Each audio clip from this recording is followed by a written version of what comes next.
textos preparatórios. Então, toda essa produção de Marx, do assim chamado jovem Marx, uma parte significativa do repensar Marx e o marxismo é dedicada ao jovem Marx. São textos que ninguém conheceu até a publicação no 1932 em Moscou. Mas, de verdade, esta é uma coisa problemática, porque 1932 é o ano antes que Hitler tomou o poder em Berlim, então, em pleno período nazifascista. Então, o jovem Marx é um autor que se conheceu no mundo europeu, sobretudo Italia, Francia, Inghilterra. Es un intelectual como Norberto Bobbio, el liberal más importante de Italia, que tradució los manuscritos 44 per la Einaudi, una casa, la editora más importante italiana, como Gallimard en Francia, como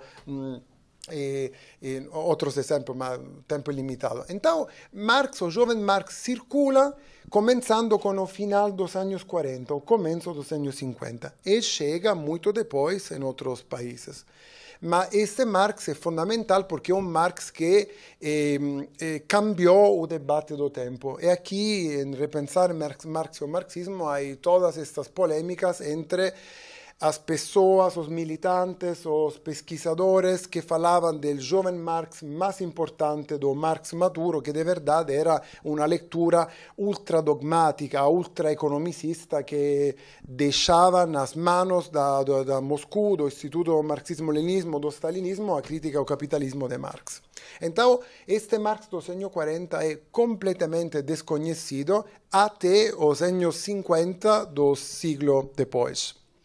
Há outro Marx que também é muito importante, e este é o Marx mais publicado, mas também é um Marx desconhecido. Por isso é importante repensar algumas dessas coisas, que é o Marx periodista. Porque o Marx periodista escreveu muitíssimas coisas. De verdade, 40% dos artículos do Marx publicados pelo New York Daily Tribune, que era o diário mais importante dos Estados Unidos, foram escritos pelo Engels, com o nome de Marx.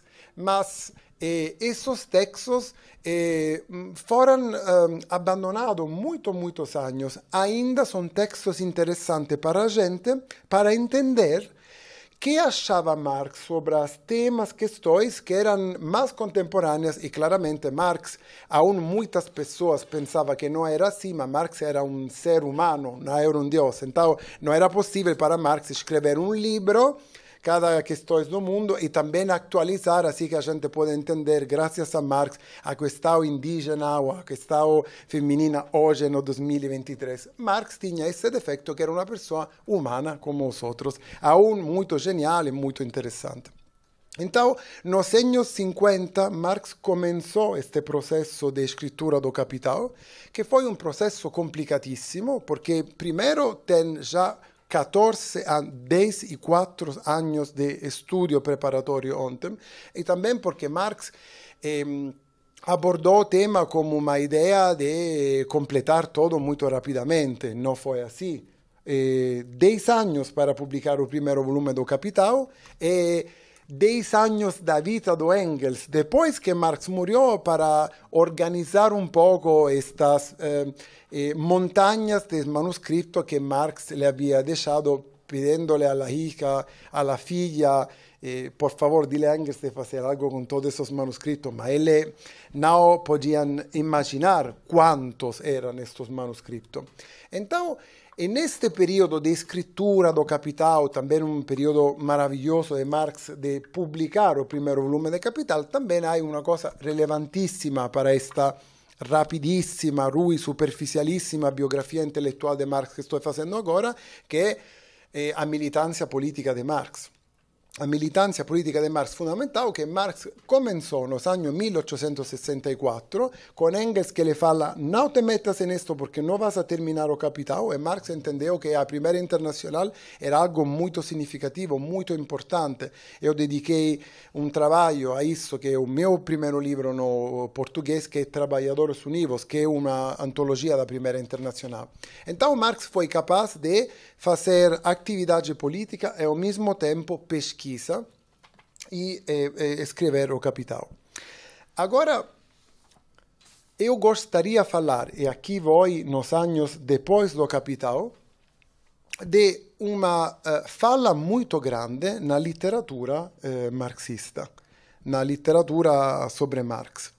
Uma fala que eu acho tem justificações no passado, mas não nos últimos 40 anos, 35 anos. E vou explicar por que esta é a minha opinião e depois vamos a debater sobre isso. Se você se acerca nas edições de Marx e Engels, a Marx Engels Collected Works em inglês, Marx Engels Werke em alemão, você mira muitos livros nestas décadas. Aún livros não eram, como no caso dos anos 40, os anos 50, o periodismo, todos esses manuscritos preparatórios da crítica da economia política dos anos 60, mas depois, com a fim da Primeira Internacional, no 1872, há uma década de silêncio. Esta década de silêncio é porque Marx publicou pouquíssimas coisas nestes anos. E há uma coisa também muito relevante. Friedrich Engels, o nosso mais amado capitalista, o companheiro capitalista Friedrich Engels, finalmente deixou a odiadíssima cidade de Manchester, não para mudar de clima, porque Londres era péssimo como em Manchester, mas pelo menos para terminar esta coisa de capital, para ajudar a Marx a pagar isso. Então, vendeu a sua parte da fábrica de Engels, que o padre de Engels deixou a ele. Cosa muito importante pelo marxismo, se alguém aqui tem família capitalista, pode ser não negativo, porque é graças ao pai de Engels que Engels foi pela primeira vez rui em Inglaterra. E Engels chegou à crítica da economia política muito antes de Karl Marx. E Marx chegou à crítica da economia política, ainda ela tinha entendido que a crítica da filosofia, que a crítica da política não era bastante para entender uma crítica complexiva do capitalismo e uma prefiguração general da emancipação humana, mas Marx chega graças a Engels, que escreve un primer artículo per uno de los tantos proyectos fallidos de Karl Marx, que eran los Deutsche Französische Jahrbücher, los anales alemanes franceses, que era a idea de Marx de juntar os comunistas franceses como os críticos da religião alemã. Não era possível porque os franceses eram religiosos e os alemães não eram tão radicais como os franceses. Então, Marx também teve muitos problemas na sua vida, não é que hoje é todo péssimo e ontem era maravilhoso.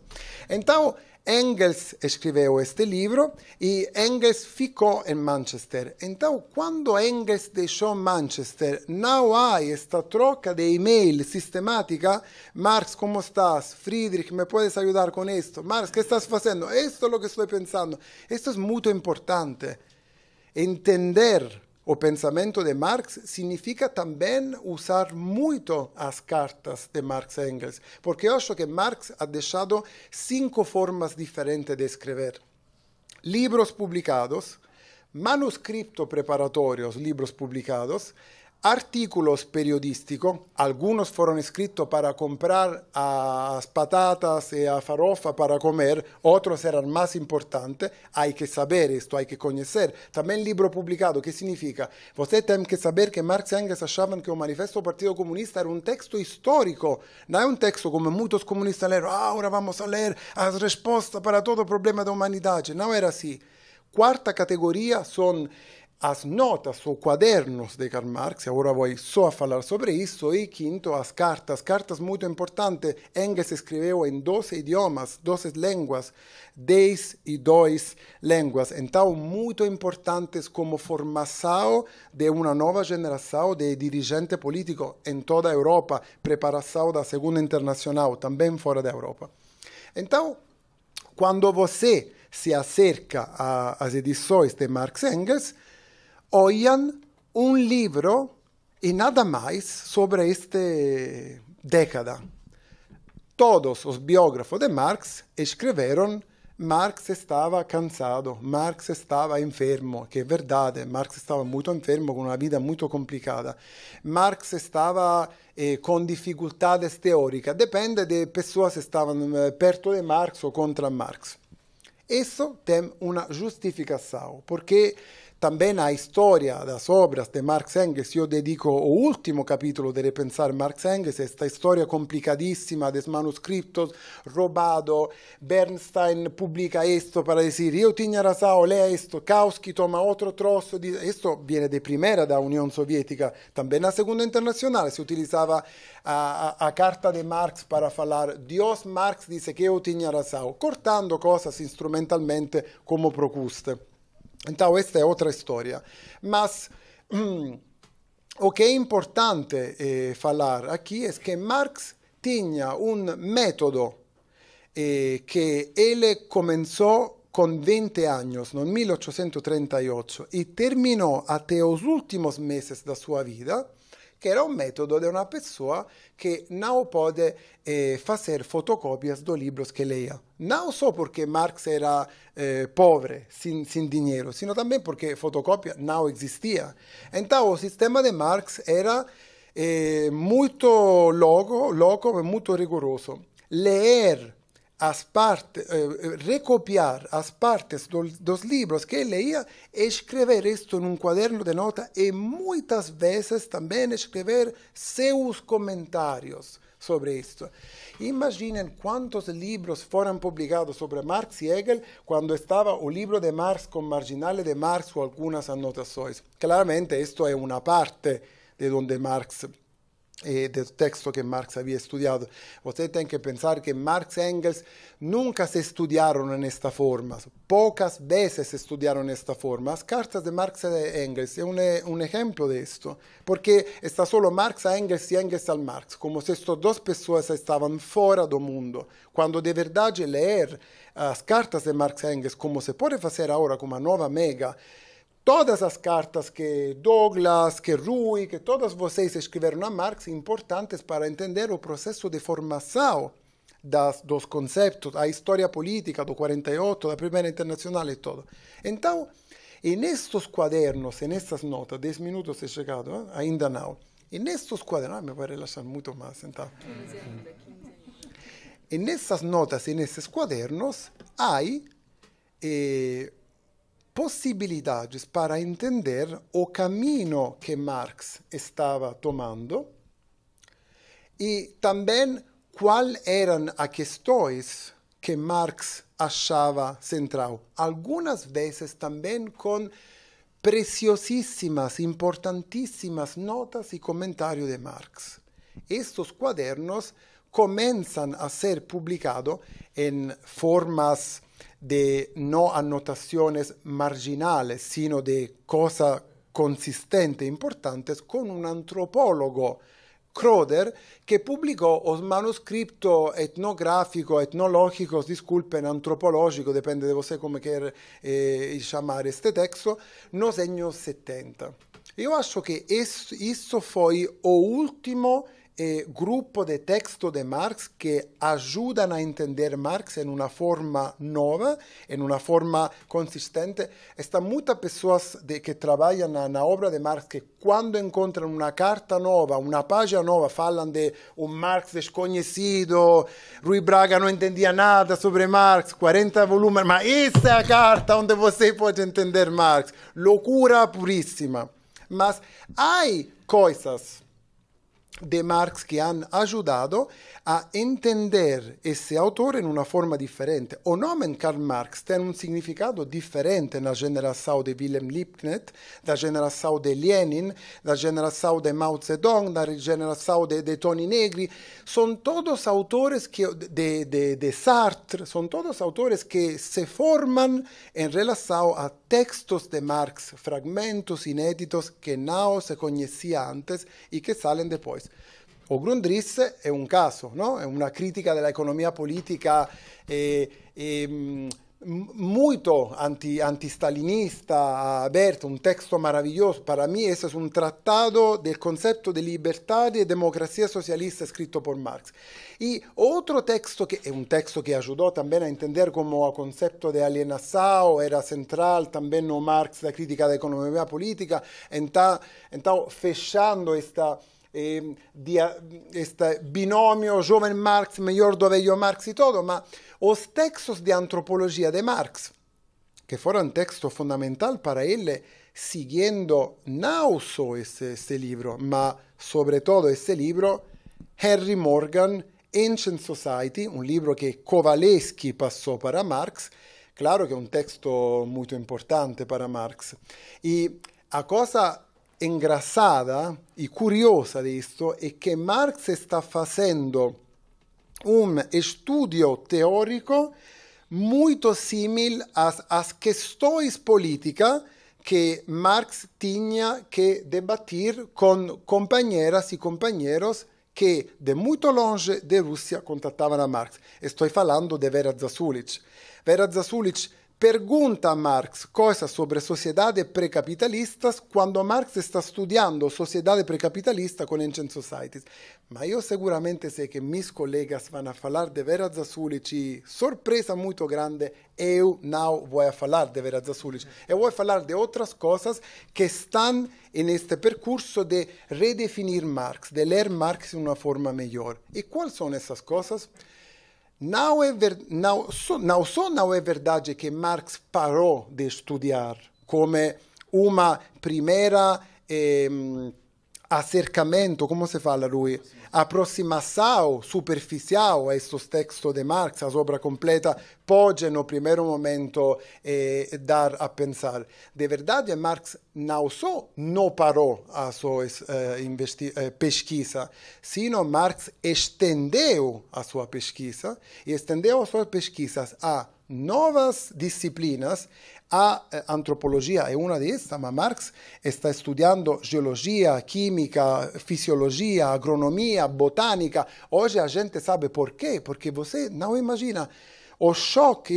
Eu acho em Engels, abrindo estas caixas e encontrando páginas e páginas de botânica, quando todo mundo estava esperando a continuação, o segundo volume do Capital. Então, Charlie se foi com a cabeça. Não. Hoje a gente sabe que todos estes estudos têm uma relação muito forte com estas disciplinas, claramente, você entende como o terceiro livro do Capital, mas a coisa mais importante que vou falar em um momento é a ideia de Marx de estender o espectro de análise do capitalismo, que não é só a Inglaterra ou a Europa dos anos 50, sino agora é o mundo mundial, como este é o caso onde se pode falar desta expressão muito engraçada.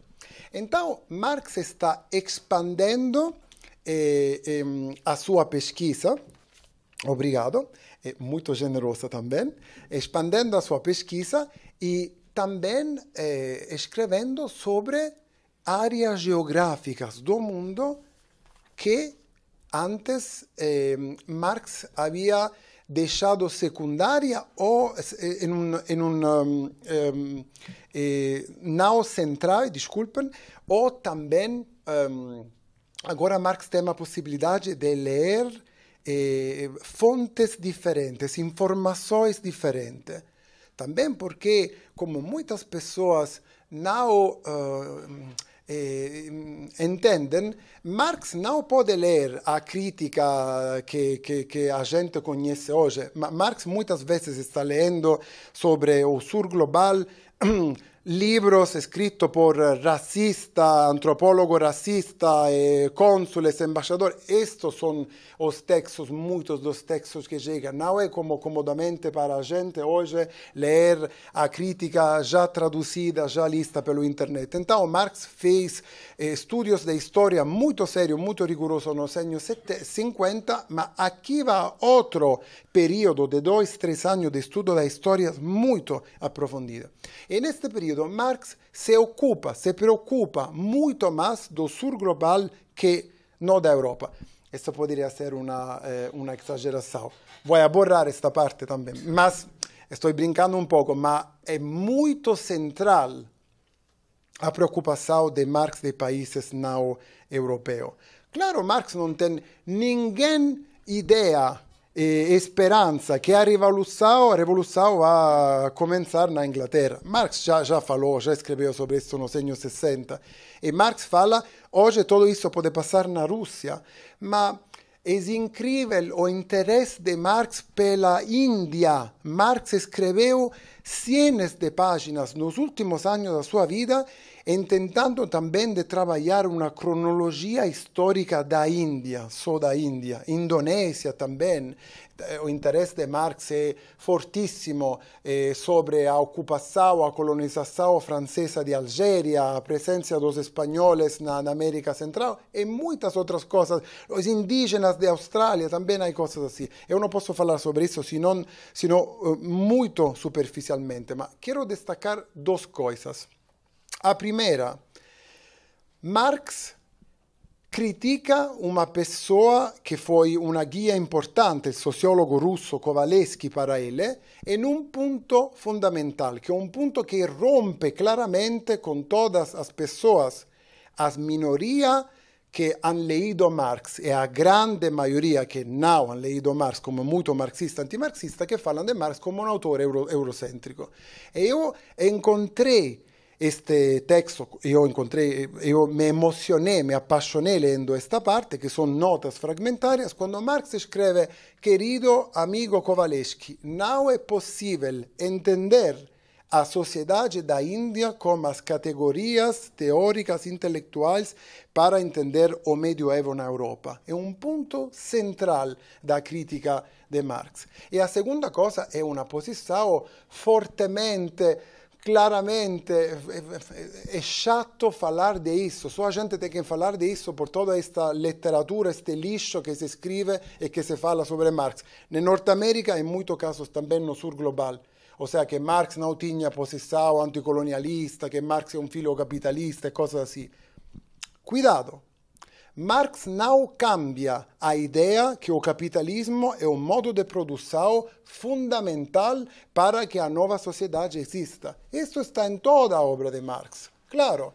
Mas Marx nunca falou, nunca escreveu que todos os países têm que seguir a mesma linha, que por essa razão o capital tem que ser desenvolvido aqui no Brasil, como antes foi na Inglaterra e outros países. Então, Marx utiliza outro autor russo, um líder dos populistas russos, e este autor foi importante para Marx. Se fala muito de Marx e Engels, mas não se fala muito de esta relação entre Marx e o populismo, porque Marx entendeu também, graças a estes textos e também à atividade política dos populistas, que é possível utilizar categorias desenvolvidas pelo capitalismo em outros países que claramente, quando chegam no Brasil, na Nova Zelândia, não tem que esperar 100 anos e não tem que criar a destruição política que han criado nestes países. Además, que Marx ha escrito muito claramente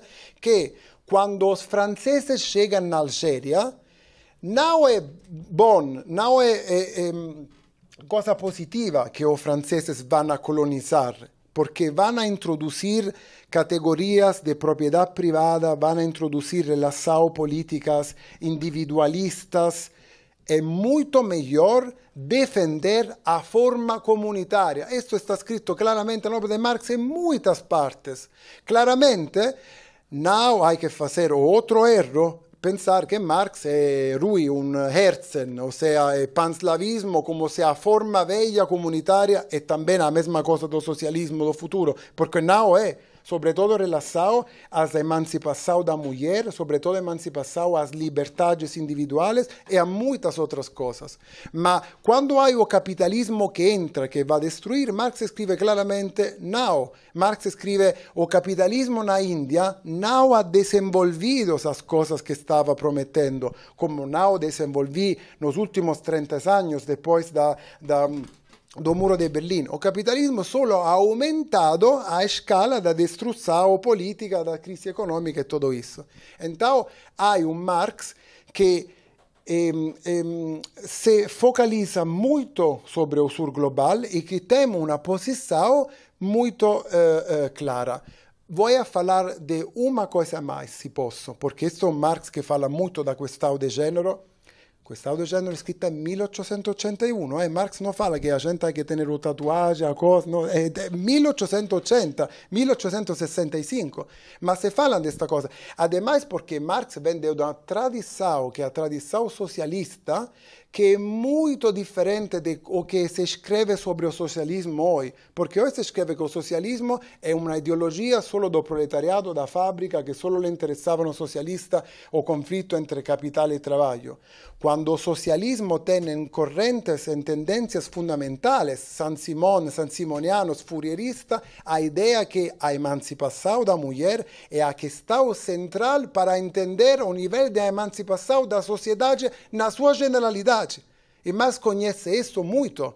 Claro, sempre historicamente. A ecologia é outro tema, hoje não podemos falar da ecologia, mas é outro tema que existe. Eu quero falar, como último ponto, no último minuto, de migração. Porque Marx também fala disso nos últimos anos, como a crítica do nacionalismo.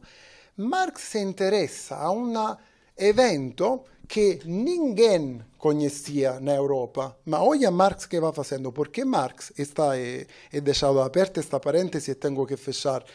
Marx tinha a ideia de construir uma teoria do capitalismo centrada agora também em conhecer, em explicar o que está passando na Rússia, o que está passando nos Estados Unidos, ou seja, em países, em contextos sociais onde o capitalismo se está desenvolvendo rapidamente, onde se passa de uma fase absolutamente neocapitalista ao desenvolvimento que não se vai a entender se é já socialista, se vai ser um socialismo de Estado e tudo. Então, Marx vai estudar muito e por esta razão há o drama da família de Marx, quando Marx um dia se levanta e fala 1869, eu tomei uma decisão muito importante. 2 anos depois da publicação do primeiro volume do Capital, todos achavam, não, o volume segundo está listo. Não, eu vou estudar russo. E Marx, 2, 3 anos, só vai ler coisas russas, porque precisava essas estatísticas. E assim como Marx vai buscar muitas coisas nos Estados Unidos. E quando está buscando estas coisas, estatística, porque Marx é um autor muito analítico, não é um autor que construiu o Capital com a fenomenologia da Engels, com a ideia, eu vou agora a fazer com a crítica do Capital a mesma coisa. Esta imagem religiosa de Marx que copia Engels, um autor muito analítico, que precisa, que busca estatística da Pensilvânia, da Califórnia, como Rui Braga foi agora buscando coisas nos Estados Unidos, também seguindo a Marx.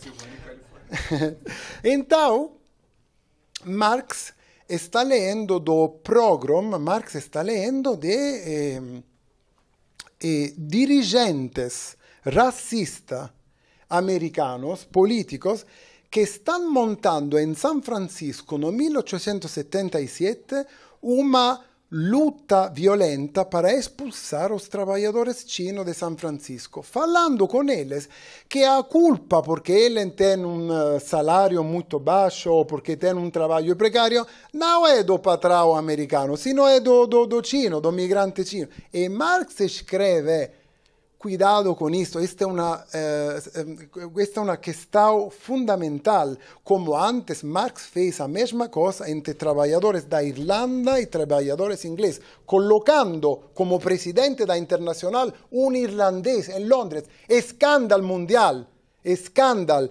Aceitar trabalhadores que aceitavam que uma mulher entrava na Internacional, que se organiza um espaço para mulheres trabalhar na Internacional sobre as questões de mulheres, da Internacional. E que um trabalhador irlandês, com seu acento, com seu cabelo vermelho, preside a reunião da Internacional. Então, essas são coisas concretas, não só de palavras, também de ação política. Há muito sobre isso.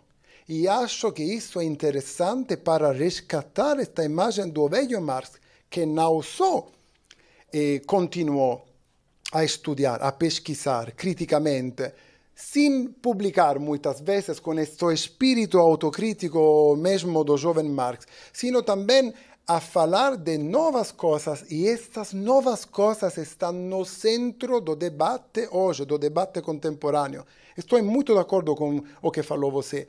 Não há que voltar a Marx como um autor onde a gente espera de encontrar as respostas dos problemas contemporâneos, e também é motivo de entender que porque o capitalismo está destruindo o mundo, que a gente tem que desesperadamente voltar a uma crítica, sigue sendo a crítica melhor do anticapitalismo, a palavra de Marx.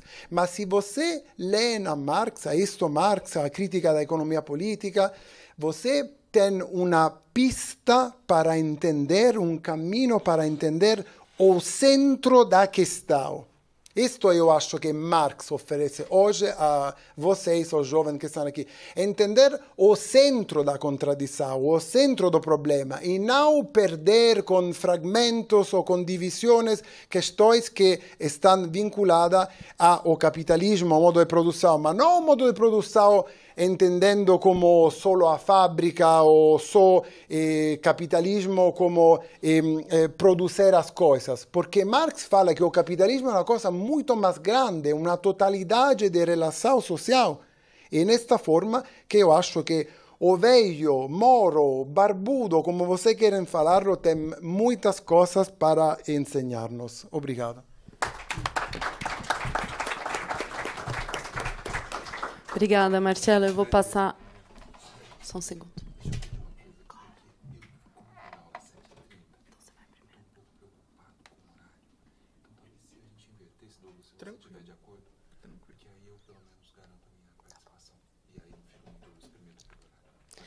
Bom, imagino que tenho muitas perguntas para fazer ao final também para o Marcelo. Eu vou passar, então, a palavra para o Rui, e depois, na sequência, para o Douglas fazer os comentários dele. Vou fazer como o Marcelo e falar em pé. Antes de mais nada, eu queria manifestar aqui publicamente o meu enorme prazer de estar presente nessa sessão, convidado pelo Jean, e, enfim, tendo o privilégio de estar aqui compartilhando a mesa com a Maria Tereza, com o Douglas, e principalmente com o Marcelo Musto, que é um querido amigo e um especialista. É difícil a gente destacar a importância do trabalho do Marcelo para efeitos daquilo que eu costumo chamar de reconstrução, sem nenhuma pretensão, né? Mas de reconstrução do pensamento de Marx e do marxismo enquanto tal, ou seja, enquanto corrente viva, né, da reflexão teórica e política da modernidade. O Marcelo é, na minha opinião, seguramente, hoje, um dos grandes especialistas no pensamento de Marx, dessa jovem geração, que tem efetivamente se debruçado sobre os projetos editoriais de publicação dos manuscritos de Marx, enfim, a VEC não, mas a Mega 2, enfim, e esses projetos que são os projetos que têm, de fato, semeado, né, novas perspectivas a respeito da análise, não apenas da obra, mas também da vida de Marx e principalmente das suas contribuições para a nossa reflexão contemporânea. Então, o Marcelo ele tem feito isso de uma maneira absolutamente brilhante. Eu posso aqui elencar vários dos seus livros, várias das suas... O livro dele sobre o velho Marx é algo essencial para que a gente possa efetivamente reconstituir essa discussão, na verdade, esse processo, né, de reconstrução sobre o pensamento de Marx e os marxismos, né? E também, enfim, ligados aí às questões teóricas mais prementes, né, que a gente pode identificar como sendo aquelas vertebradoras, né, desse processo de reconstrução. Marcelo tem dado contribuições essenciais. O livro dele sobre os Grundrisse é um livro essencial. Enfim, o livro dele sobre a Internacional é um livro essencial. E eu confesso que os 3 livros que estão sendo lançados aqui eu não conheço. Eu até comecei a ler, eu tive a oportunidade, a editora Boitempo me mandou semana passada o livro publicado, Repensar o Marx e os Marxismos, só que eu não consegui avançar muito e, evidentemente, os livros que estão sendo, enfim, lançados aqui eu não tive condição de ler. Mas seguramente vou fazer e vou recomendar e, como sempre, indico os textos do Marcelo para os meus estudantes de graduação, enfim. Eu tenho aqui uma pequena observação que talvez seja útil. Na minha opinião, complementa no sentido de que se agrega, né, se acopla à apresentação do Marcello, e que tem a ver com dois elementos fundamentais. Quer dizer, durante muito tempo, isso evidentemente que é derivado, né, ou seja, é decorrente da forma como as ideias de Marx foram sendo apropriadas ao longo da história, os partidos políticos, os movimentos sociais, o movimento sindical, enfim, posteriormente, né, a conformação de estados, enfim, estados nacionais, a maneira como Marx se transforma no seu pensamento, ou a deformação do seu pensamento se transforma numa ideologia de Estado, a maneira como as suas teses são disputadas entre as diferentes forças políticas, enfim, das mais diversas correntes do movimento operário, enfim, desde de correntes mais libertárias, quanto correntes mais autoritárias. Enfim, independente disso, o fato é que, durante muito tempo, nós tivemos, não apenas no Brasil, mas enfim, em outros países, né, nós tivemos uma espécie de interpretação do pensamento de Marx como decorrente de uma espécie de síntese, né, entre, de um lado, o idealismo alemão, enfim, como o próprio Kautsky pontuou, né? De outro lado, a economia política, sobretudo inglesa, não exclusivamente, mas sobretudo inglesa, e finalmente o famoso socialismo francês, né? Enfim. E o pensamento de Marx seria uma espécie de crítica, ou vamos dizer assim, um ponto mais ou menos equidistante que faria a síntese, né, dessas três grandes correntes. O que o trabalho que o Marcello tem apresentado, e outros também colegas têm feito, né, com muita qualidade, com muita precisão, com um trabalho muito meticuloso de resgate, né, dessas diferentes fontes, né, que vamos dizer assim, esses textos pouquíssimo conhecidos, muitos deles desconhecidos, né, as cartas e assim por diante, têm trazido, né, o próprio Kevin Anderson, eu ia citar um outro colega muito importante, né, nesse contexto, é o professor Kevin Anderson, que está dando uma palestra exatamente nesse momento aqui no auditório lá da História, enfim, que a gente poderia ter talvez articulado melhor essas duas participações, tanto do Marcello quanto do Kevin. Mas, enfim, o fato é que nós precisamos, sim, seriamente pensar uma quarta fonte. Eu não estou dizendo que Marx não tenha criticado, evidentemente que criticou o idealismo, criticou o socialismo, criticou a economia política, mas nós devemos pensar seriamente uma quarta fonte do pensamento de Marx, que é exatamente a tradição romântica do pensamento de Marx, ou seja, Marx como alguém que também foi influenciado por autores românticos, né, quer seja, por exemplo, evidentemente da filosofia política Rousseau, quer seja da economia política Sismondi, enfim, mas também alguém que tinha uma enorme sensibilidade com as questões ligadas às sociedades pré-capitalistas, né? Ou seja, tudo aquilo que o Marcello apresentou para a gente relativo, né, à questão do interesse de Marx, por exemplo, em aprender russo, né? As cartas que ele troca com Vera Zasulich, enfim, a influência que ele teve sobre os Narodnik, né, russos, enfim, Danielson, etc. Tudo isso tem a ver basicamente com o interesse que ele tinha pela questão política, mas pela abertura, né, a sensibilidade que ele tinha relativamente às sociedades não capitalistas, às sociedades pré-capitalistas. Ele foi desafiado pelos Narodnik russos, né, a pensar uma questão que era uma questão fundamental, que é exatamente a concepção de tempo do desenvolvimento histórico, né? E o que eles apresentavam para ele? Olha, é necessária a fase capitalista para que nós emancipemos a sociedade aqui na Rússia, e ele leva isso a sério. Ele leva isso a sério. A questão da Comuna Russa é exatamente isso. Ou seja, você precisa necessariamente passar por todas as etapas do desenvolvimento capitalista para se chegar a uma sociedade emancipada. E ele, a conclusão a qual ele chega é que não necessariamente é possível você, de alguma forma, né, encontrar uma espécie de atalho pelo passado para se alcançar uma sociedade emancipada no futuro. E esse passado consiste exatamente no conjunto das relações sociais pré-capitalistas que não devem ser conservadas, porque isso efetivamente seria muito reacionário, naturalmente, mas elas devem ser levadas em consideração quando se pensa em projetos de emancipação. E isso para dizer o quê?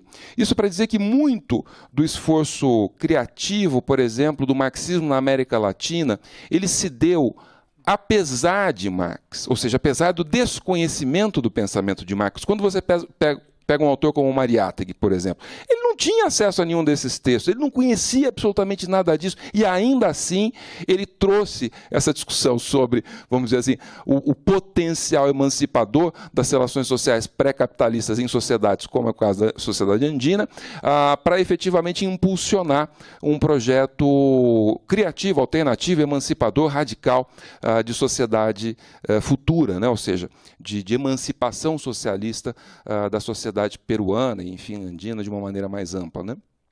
Isso tem a ver também com o fato de que muito daquilo que hoje nós conhecemos como o marxismo latino-americano, também, da mesma forma como o pensamento de Mariátegui, ele se desenvolve naquilo que ele efetivamente contribui para efeitos de conhecimento, enfim, de aprofundar a análise da particularidade no interior de uma totalidade das sociedades latino-americanas, exatamente apesar de Marx, ou seja, apesar daquela apropriação instrumental ligada fundamentalmente às dinâmicas políticas e ao pouco conhecimento que se tinha a propósito dos textos de Marx que não haviam sido publicados, ou que eram pouquíssimo conhecidos, ou que, enfim, de alguma maneira eram vamos dizer assim, secundarizados, né, pela ortodoxia.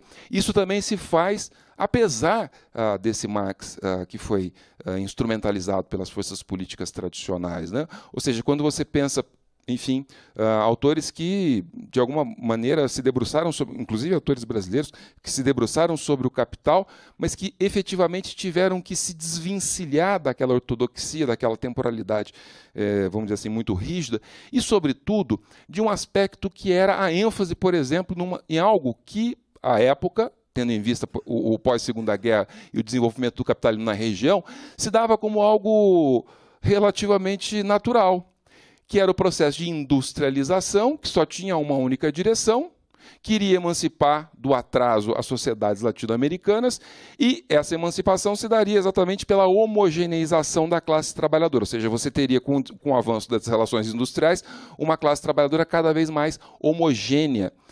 E tudo aquilo que a gente lê, quando vê, quando percebe, quando observa, as opiniões que o Marx, esse Marx tardio, esse Marx da maturidade, né, que o Marcelo traz para a gente, a baila, a reflexão, tudo aquilo que o Marx escreve vai na contracorrente dessa compreensão homogeneizante da classe trabalhadora. E este ponto me parece essencial para a gente pensar alguns aspectos, né, que ficam de fora quando se pensa, por exemplo, a questão latino-americana, como se pensou, o marxismo latino-americano, né, e como o marxismo latino-americano, nos seus momentos mais inovadores, mais criativos, mais férteis, fez, apesar dessa compreensão de Marx que se tinha na época, algo novo que se aproxima, por incrível e contraditoriamente, com as opiniões do Marx da maturidade, com as opiniões do Marx maduro, que é o quê? Pensar a reprodução social como condição da acumulação.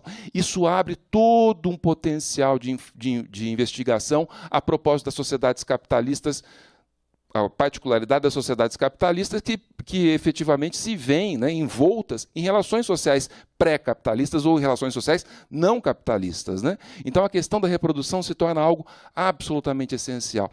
E a relação entre a questão da expoliação, ou seja, do despojamento, né, do setor político, evidentemente, dos setores de classes subalternas, classes populares e classe trabalhadora, e a sua necessária configuração, a sua necessária relação com a exploração econômica. O que eu estou dizendo é o seguinte: quando você observa o Marx que o Marcelo traz para a gente, a baila, ou seja, esse Marx, digamos, esse Marx romântico, na minha opinião, não estou dizendo que o Marcelo esteja dizendo isso, estou dizendo na minha opinião, esse Marx romântico, nós somos estimulados a pensar esses dois aspectos, quer dizer, necessariamente, ou seja, a reprodução como condição da acumulação e a expoliação social como condição da exploração econômica.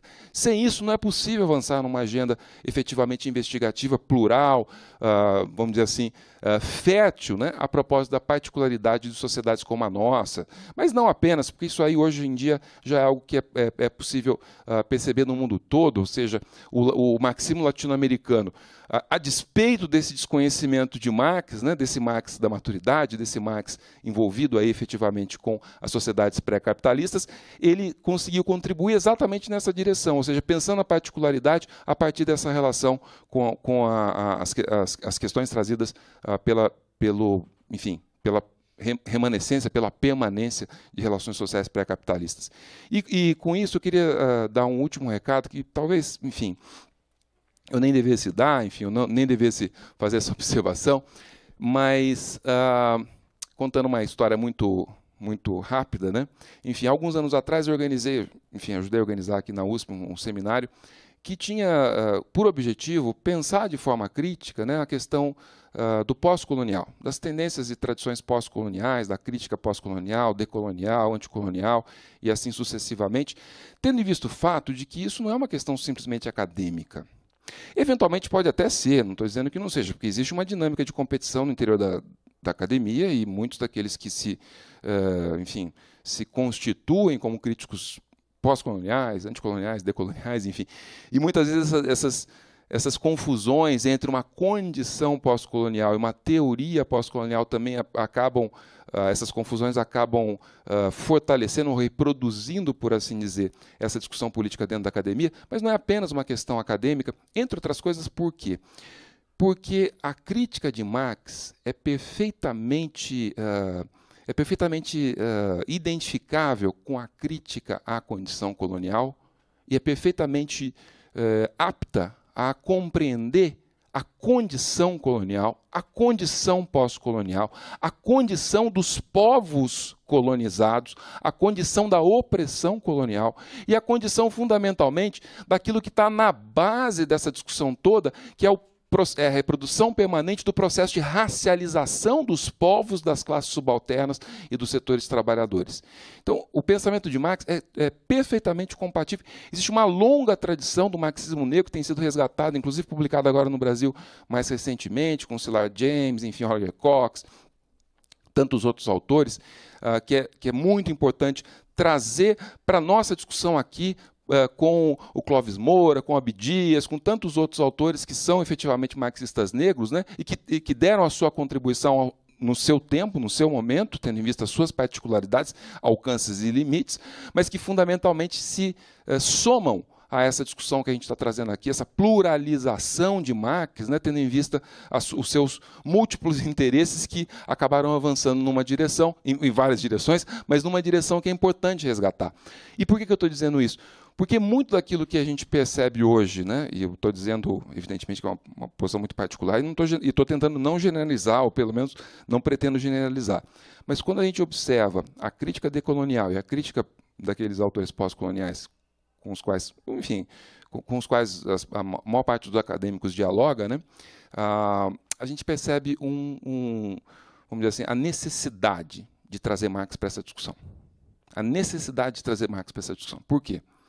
Porque muitas vezes esses autores eles reinventam, a pretexto de criticar o eurocentrismo e a pretexto de defender a decolonização, né, enfim, dos conhecimentos, dos saberes, eles acabam produzindo o efeito contrário. Eles acabam essencializando o passado e impedindo que a crítica do presente ela se dê efetivamente a partir de uma processualidade crítica de relações sociais e não de ideias que são ideias que, enfim, cada um pode ter a sua e é legítimo que tenha, né? Mas um dos aspectos que a gente queria desafiar, né, nesse seminário, que depois virou um livro, enfim, publicado pela editora Alameda, era exatamente essa questão, ou seja, a crítica, né, pós-colonial, decolonial, anticolonial, ela precisa ser feita sobre relações sociais e não exclusivamente sobre textos, como muitas vezes ela é exercida, né? Simplesmente sobre textos. A gente precisa efetivamente resgatar esse projeto, porque é um projeto que, na minha opinião, atualiza e ajuda a reconstruir o marxismo como uma teoria viva, como uma teoria que está à altura da crítica do tempo presente. Então, esse é o recado que eu queria dar, muito rapidamente, agradecer a presença do Marcelo aqui, dizer que é uma grande satisfação e dizer que, enfim, esses livros vão efetivamente contribuir de maneira absolutamente importante e central para esse projeto de permanente reconstrução do marxismo entre nós. Obrigado.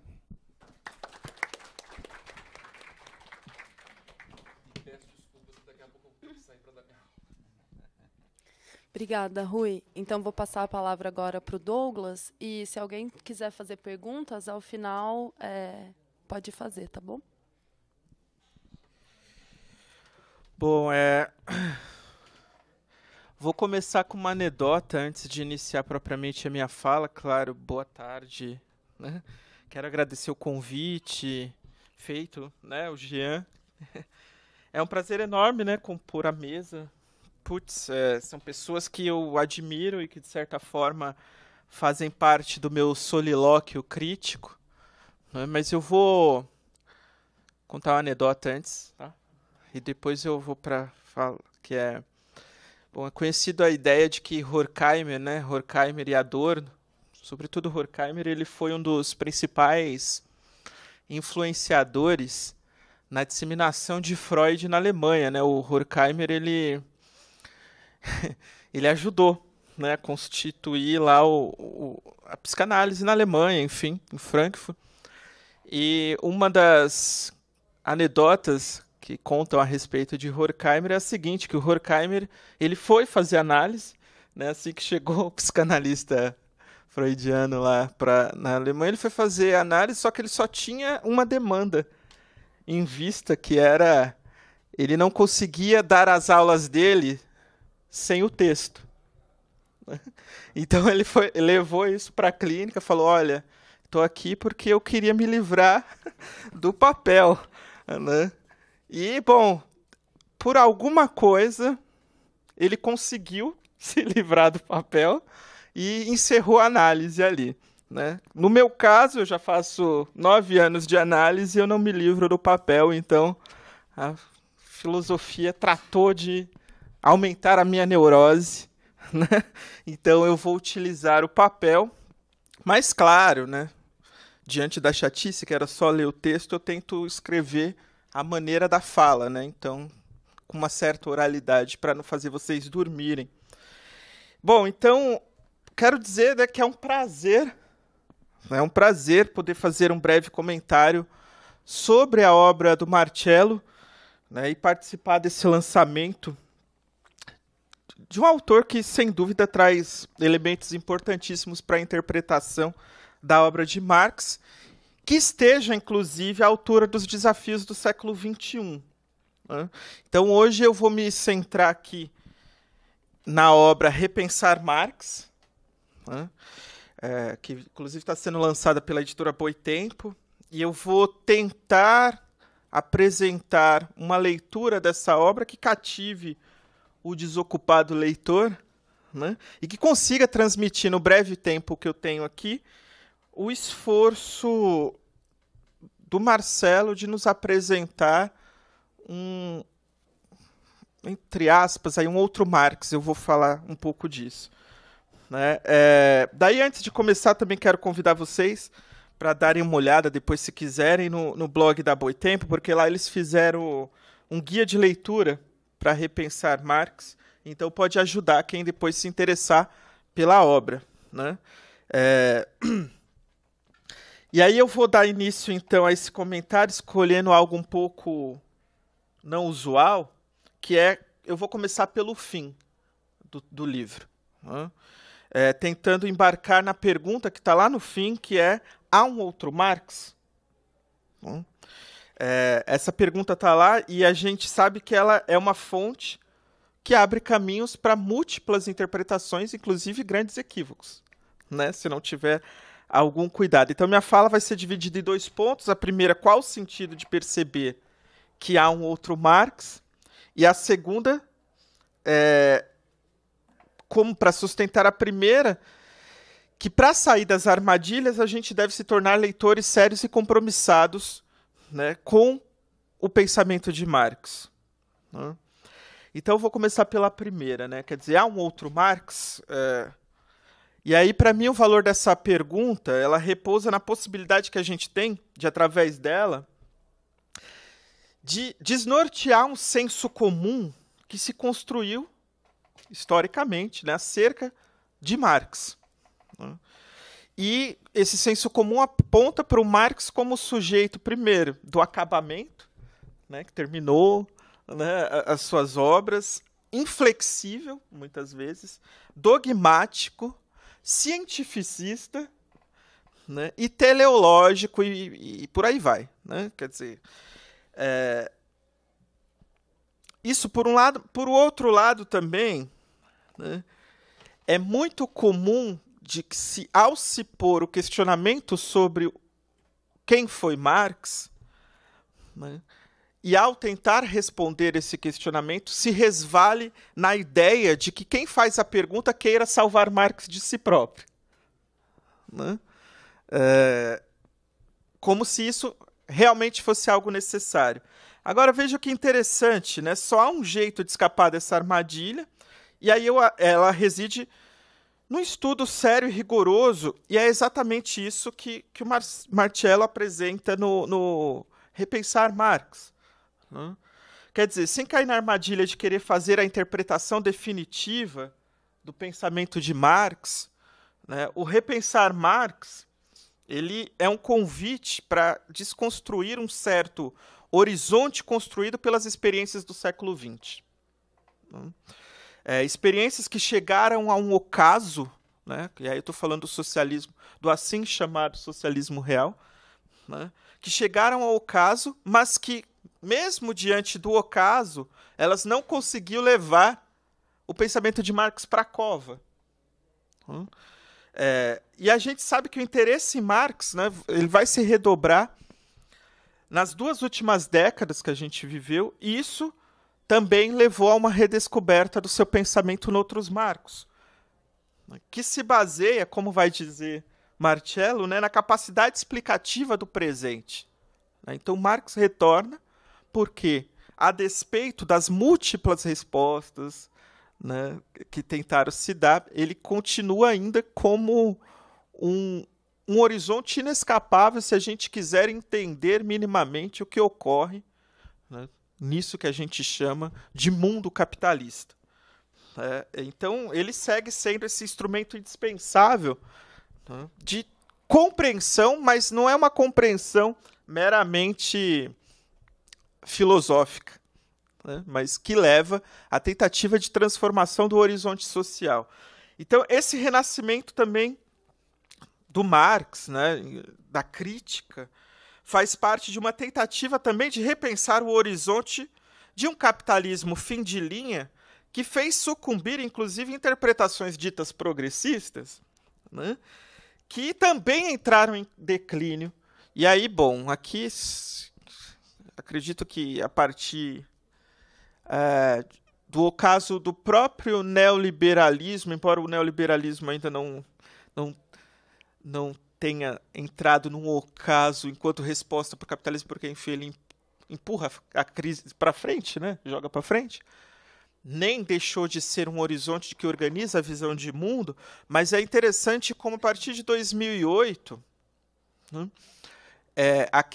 aquela ideia de Fukuyama, do fim da história, vem antes, eu acho que vem antes, né? Vem antes. Eu acho que quando os aviões, né, entram na torre lá do World Trade Center, a história entra pela janela também.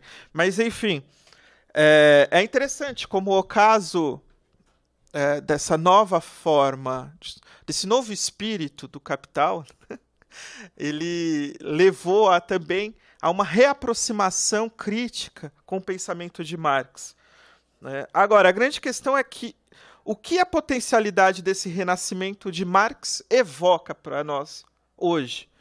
Primeiro, eu diria, concordando com Marcello, a possibilidade de uma descontinuidade em relação ao passado, que é caracterizado pelas ortodoxias que dominaram e estruturaram uma visão de mundo marxista balizada pela crença única e exclusiva do progresso e do desenvolvimento das forças de produção que nos conduziria ao paraíso comunista. Por outro lado, evoca também a crítica do modo de produção capitalista com a possibilidade de sua superação, entendendo que o capital ainda é o demiurgo que legisfera sobre a vida social e que não há como escapar ao seu enfrentamento. Quer dizer, isso se a gente tiver o sonho ainda da emancipação, né? Quer dizer, é um Marx que tem muito a nos sugerir num horizonte político em que buscamos uma transformação radical das relações produtivas e não simplesmente formas paliativas da desumanização, ante a desumanização social imposta por esse capitalismo fim de linha. Então, pensar se há um outro Marx nos convida também a pensar os limites da interpretação do pensamento de Marx no século XX. Né? Ao mesmo tempo que nos provoca uma atualização crítica que tem como princípio norteador não as ideologias em volta, né, mas o texto do Marx como uma fonte. Né? Tem uma passagem que você cita lá, o Labriola, que eu gostei bastante, enfim, que é de 1897, ele já estava falando isso, na real. Né? Quer dizer, o grande lance é que, ao fazer isso, Marcelo não nos dá um convite academicista. Esse é o grande lance, eu acho, do repensar o Marx daqui, né? Que não se trata simplesmente, pensar o texto, não se trata simplesmente um convite academicista de uso filológico e exegético. Né? Pensar o texto de Marx e seu contexto, tal como faz o repensar Marx, de maneira séria, é uma busca de reorientar uma leitura que possa, inclusive, animar nossa prática política, exorcizando os fantasmas doutrinários do século XX, inclusive. Né? Esse parece ser o convite, né, do repensar o Marx. Né? Quer dizer, e aí pensar no outro Marx é, ao mesmo tempo, um convite a uma leitura séria e detida, à luz, inclusive, das novas descobertas dos textos, né, do baú do velho Mouro, né? Que vão sendo... E aí é muito interessante porque o passo a passo do livro é demonstrar como essas descobertas são feitas ao longo do século XX. Né? Ao mesmo tempo, pensar no que estas redescobertas servem para desmistificar a imagem de um Marx de cimento e granito cinza, apontando para o futuro certo, né? E ao fazer isso, no que isso pode apontar para uma praxis política nossa. Né? É claro que fazer isso, então, não é algo só do discurso. Né? Para falar de um outro Marx, fora do cânone e do senso comum, é preciso se debruçar de maneira séria nesse Marx não totalmente visualizado. Né? Quer dizer, nesse Marx, que inclusive foi alvo de disputas, né? E que os pedacinhos dele aparecendo conforme a ocasião. Né? E nesse ponto eu chego ao segundo ponto da minha fala, que é as aventuras dos textos inacabados do Marx e a sua recepção, que está tudo lá no livro. Né? Eu só vou aqui pincelar algumas coisas para entrar num debate que eu acho que a gente precisa, né? Que é o debate efetivamente político. Mas, enfim, é só através do entendimento das recepções de Marx, me parece ser uma das apostas do Marcelo, né? Quer dizer, entender as recepções do texto de Marx nos permite entender também o alcance dos seus textos e, ao entender ambos, né, a gente enxerga a contrapelo uma imagem que se forma de Marx, né, que, por um lado, a gente entende essa imagem do senso comum do que é Marx e, ao mesmo tempo, quando a gente se esforça em pegar esses textos do baú, a gente percebe que há um outro Marx. Né, quer dizer, quase como um esotérico, exotérico. Né? E esse é um ponto central de repensar Marx.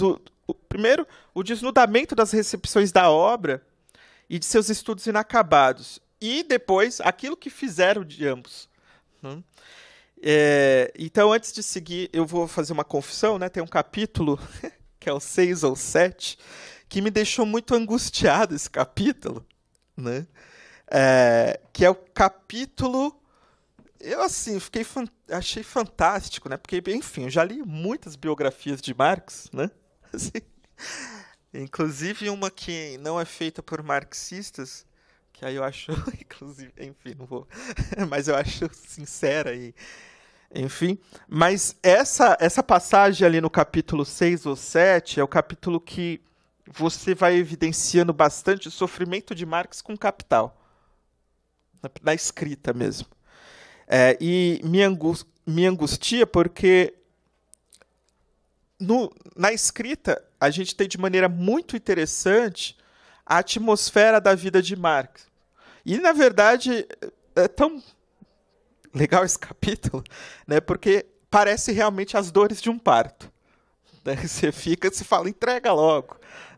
Entrega logo, se livra disso, porque isso está te matando. Né? Que era a conclusão de Engels, né, sobre a escrita que Marx tem do Capital. E eu me debato nesse capítulo porque ele desnuda um caráter intranquilo de Marx nas suas incertezas. E demonstra também como talvez Marx tenha sido um dos mais sublimes neuróticos da filosofia. Então eu recomendo demais esse capítulo, 6 ou 7, na hora que eu estava passando para cá. Bom, então o que a gente vê em Repensar Marx é um acompanhamento do desenvolvimento intelectual de Marx que nos dá certamente um mapa sobre os interesses e reconstruções críticas. Né? E eu, não preciso nem farei uma reconstrução argumentativa da obra, porque está tudo lá. Né? Um dos interesses, talvez, é como Marcello consegue demonstrar a recepção dessa obra no seio daquilo que depois foi chamado marxismo.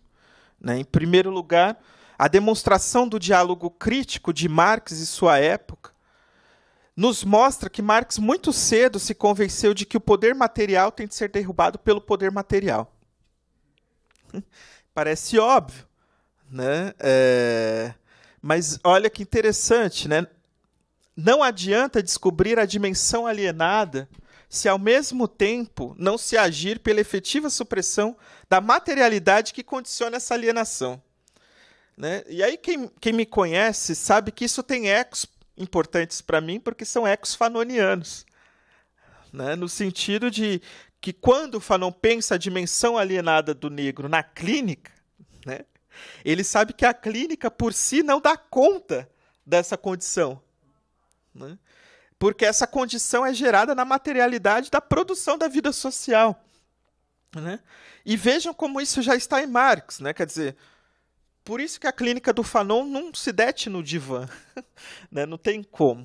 A questão para Fanon é essa. Né? E isso já está em Marx, né? A respeito da alienação e como, depois o Marcelo vai demonstrar, né? Como a própria ideia de alienação vai ter outros desdobramentos afastado daquilo que ele chama de alienação objetiva. E a gente chega lá. Então, Marx, já na sua juventude, ele se dá conta de que a produção da vida social organiza uma forma objetiva de alienação. Né? E como que ele faz isso?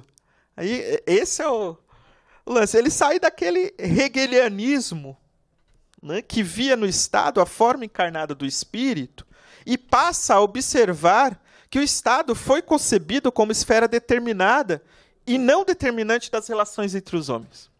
Né? Então, essa torção, que eu acho essa torção fundamental, tá? Assim, vocês sabem que eu sou da turma, né? Do Hegel de volta, como que é? Marx de volta a Hegel, mas de volta, não, né? Quer dizer, se não voltar para o Marx de volta, a gente vai ficar fazendo a glorificação do Estado, como se tornou moeda corrente na esquerda, infelizmente, hoje. Né?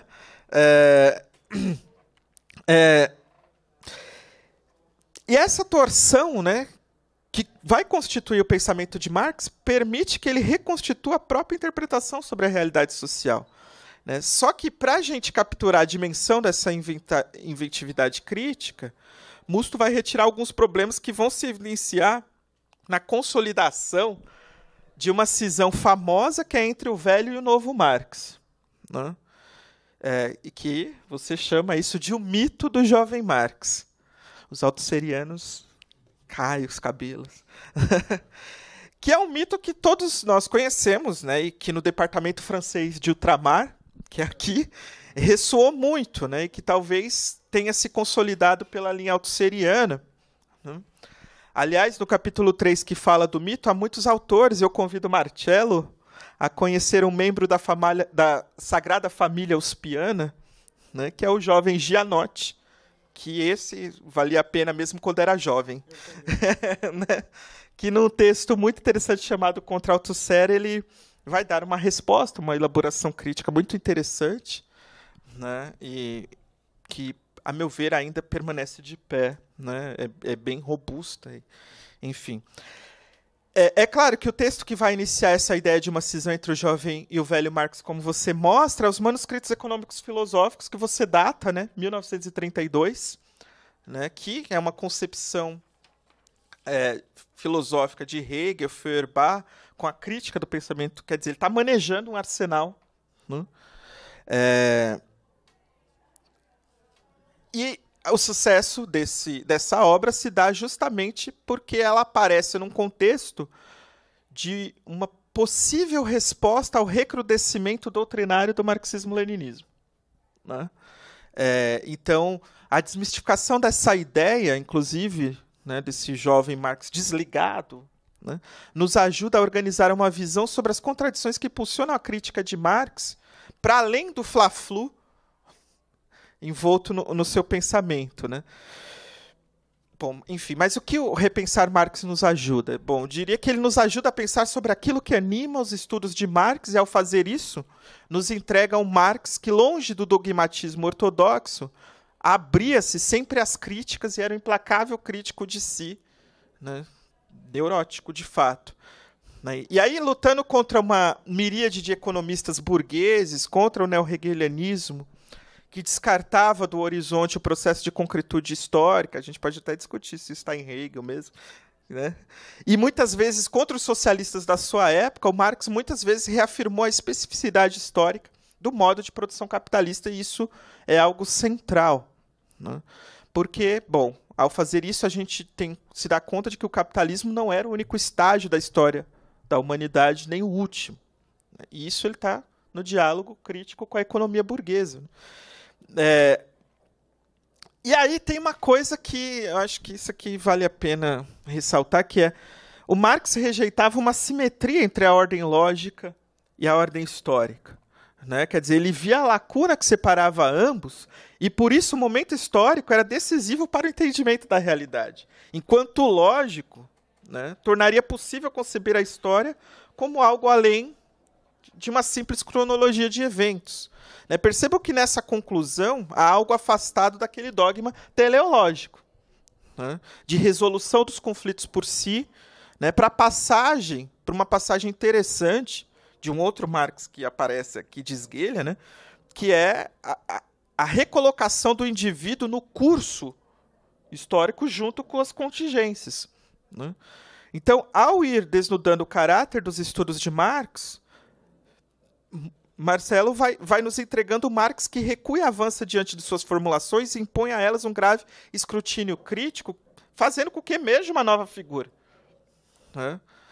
E é claro que um capítulo que me chamou a atenção especial, né, e vou falar dele antes, é o capítulo 8, sobre a ideia de alienação. Né? Porque aí a retomada dessa categoria e as implicações dela no horizonte de Marx são centrais. Né? E o mais interessante de repensar Marx é a recepção disso no seio do marxismo. Né? E não só, mas também na sociologia, né? E também na psicologia, como isso vai sendo trabalhado. Né? Sendo que há algo específico na ideia de alienação de Marx. Né? O primeiro passo de Marx é não ter reduzido a problemática da alienação à esfera da filosofia, né, da religião ou da política, mas fazer a passagem da ideia de alienação para a esfera econômica da produção material da vida. Né? Quer dizer, e fazendo da produção material o pressuposto para a compreensão das outras alienações. Quer dizer, a ideia de alienação coincide aqui com uma realidade econômica precisa e com um fenômeno específico, né, que é o trabalho assalariado e a transformação dos produtos do trabalho em objetos que se contrapõem aos seus produtores. Né. Percebam que os sentidos da ideia de alienação são completamente divergentes entre si, né, a começar por Hegel, indo até Freud e depois Marcuse. Enquanto para Marx a alienação se tratava de algo objetivo. Uma alienação objetiva que é organizada no seio do modo de produção da vida social balizada pelo capitalismo.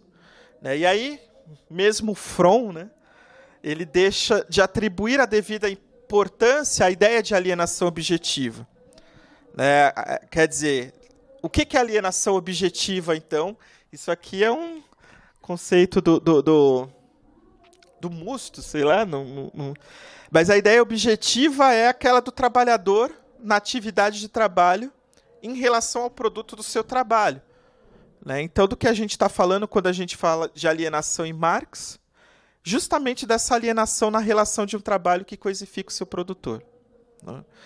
E claro que a ideia de alienação, como tudo em Marx, se tornaria também um objeto de disputa. Como dizia Lefebvre, citado, e aí eu cito a citação, na sociedade soviética, por exemplo, a alienação não podia, não devia mais ser uma questão. O conceito devia desaparecer por ordem superior, por razão de Estado. Então veja que um dos problemas que nós devemos atravessar, e eu julgo isso central, é que essa ideia específica de alienação em Marx foi abandonada e se tornou uma fórmula vazia que englobava todas as manifestações de felicidade humana, tornando a própria ideia de alienação algo ahistórico. A alienação, então, deixa de ser uma questão social e se torna uma patologia individual encravada na vida humana. E, ao chegar nessa conclusão, uma questão deve ser posta. Quando a gente pensa em alienação, é de qual alienação você está falando? Se for a de Marx, é preciso levar em consideração que ela é objetiva e se refere à forma de reprodução associada balizada pelo capitalismo social. Bom, eu vou ir para o fim, quer dizer... A diretoria cancelou as aulas agora à noite. Cancelou? Todas as aulas agora à noite e amanhã de tarde. É greve. Mas a diretoria cancelou ou os estudantes? Eu tenho que conversar com os alunos que devem estar lá, ou enfim. Eles estavam até trancando as salas agora. Vou dar uma olhadinha lá em cima para ver como tá. Que coisa, né? E se precisar, enfim, se eu puder, eu volto. E desculpa, só um detalhe, estão falando de piquetar o prédio, gente. Então tem que ver como isso vai ficar também. Tá bom, essa fechada. Tá bom. Eu tô no fim já.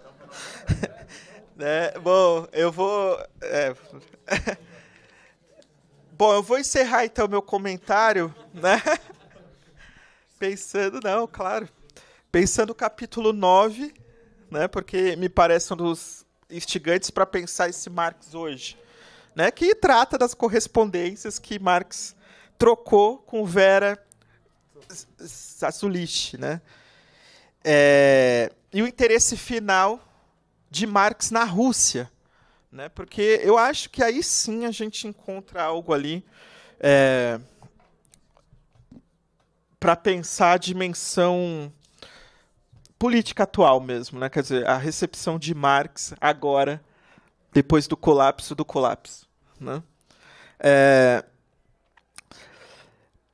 Por que esse capítulo me parece tão significativo no repensar o Marx? Primeiro porque a gente tem uma ideia de Marx, nós aqui temos uma ideia de Marx que foi consolidada como um Marx modernizador, um Aufklärer, etapista, e do qual se espera que todos entrem na armadilha da modernização. Então, a ideia é que parece que uma forte ideia que se consolidou foi essa ideia de um Marx que nos convida, vamos entrar todos no barco furado da modernização capitalista e depois a gente pula dele, constrói um navio com esse barco. Mas esse texto final e essa correspondência, e algo muito da hora, assim, que eu não sabia que o Marx tinha sido próximo de Chernyshevsky. né, que eu acompanho via literatura russa, via Dostoiévski, Tolstói, a treta deles, né? Eu não sabia, eu achei, assim, isso para mim foi muito interessante, né? E aí é claro, né, que essa visão desse Marx modernizador, ela advém muito daquele jornalista, né, Marx, que na década de 1850, né, escreveu algo horrível, né, sobre a Índia, né, que algo horroroso sobre a Índia, as potencialidades humanizantes do colonialismo britânico. Esse texto é um texto que é usado, enfim, para acusar o Marx do seu eurocentrismo, mas se deixa de observar a autocrítica imanente ao seu próprio processo de desenvolvimento intelectual que ele vai elaborando, né, ao longo do seu desenvolvimento crítico e teórico, né? Então, quando a gente observa o caminho de desenvolvimento crítico de Marx, que inclusive está proposto no Repensar Marx, aquele jovem, né, que na época tinha 36 anos, quando escreve essa crítica, essa análise sobre o colonialismo britânico na Índia, ele muda radicalmente de opinião, né? E isso é o que nos faz, né, o Repensar Marx nos faz ver, quando nos faz entrar as correspondências, as respostas que Marx dá à comuna camponesa russa, né? Quer dizer, ali, no crepúsculo da vida de Marx, já não há qualquer fantasia com as benesses levadas pelo capitalismo, né? E aí se desfaz qualquer ideia eurocêntrica do autor, uma vez que o internacionalismo do velho Marx, ele está tão pungente que o Marx vê, para além das fronteiras europeias, a possibilidade de vigorar, né, o comunismo mesmo, né? Então, destruir essa imagem de um Marx modernizador, teleologicamente orientado e dogmático, né, esse me parece ser a principal contribuição de Repensar Marx. Eu fico por aqui, era isso que eu tinha. Muito obrigado.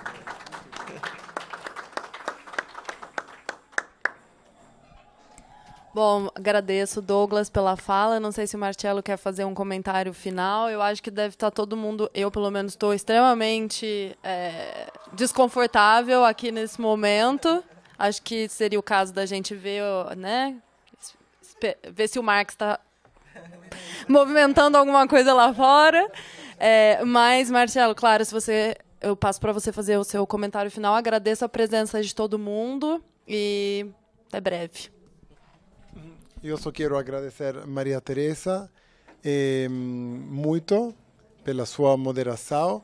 Muito interessante essas coisas que ha falado Rui, sobretudo a parte final, mais política, em relação à decolonização. E nos 10 segundos que a gente tem, eu quero agradecer a Douglas, e vou agradecer a Douglas com uma coisa muito positiva, eu acho. Você que fala como um experto líder político, e poderia falar sem ninguém papel, mas há uma coisa muito positiva em ter o papel, sobretudo quando a pessoa escreve como você, que já tem pronta a resenha do livro, já está. Então, o trabalho que você tem que fazer depois para escrever a resenha já está feita. Muito obrigado, foi uma reconstrução interessantíssima, que claro é uma aportação, não é só um comentário. Muito obrigado. Desculpa, Marcelo. Não, você foi... Agora a gente pode ficar